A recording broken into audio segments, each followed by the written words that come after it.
Ukraine announced on Wednesday that its military units have liberated two villages along a 133-kilometer front in the southeast from Russian forces since the start of its eagerly awaited counteroffensive last week. An official from the armed forces claims that Ukrainian forces have made progress near the eastern city's front line. Small, lightly armed Ukrainian units moved towards Russian fortified lines in southern Ukraine, southeast of Zaporizhzhia, on Tuesday, appearing to signal a change in the situation.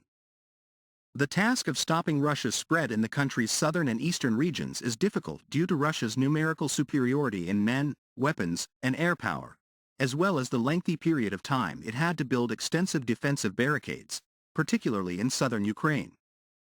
Moscow hasn't yet officially approved any of Ukraine's advancements.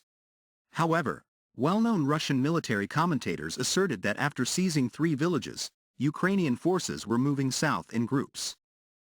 The move has already been Ukraine's fastest advancement in the previous 7 months, despite the fact that it hasn't yet achieved significant advancement.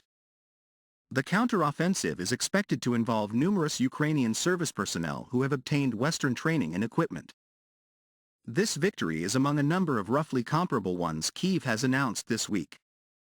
Ukrainian forces have launched assaults at other locations along the comprehensive front line in an effort to find Russian weaknesses, though they have so far given few details. It is anticipated that the main Ukrainian forces' strike on the coast will begin on the southern front. Ukraine hopes that its advantage will come from the tens of billions of dollars in munitions, mentoring, and intelligence it has received from the West, as well as its own battlefield tenacity, strategies, and drive to expel an invading force from its own territory. According to some intelligence analysts in the West, the current skirmishes may be an indication that Ukraine is still merely testing Russian defenses and that it is too soon to draw any inferences. The country has not yet been subjected to a full onslaught as a consequence of Russia's ineffectual battlefield results over the previous 15 months, which led to frequent changes of command and exposed issues with the private militias enlisted to fight alongside the army. This will be the most lethal and destructive phase of the war.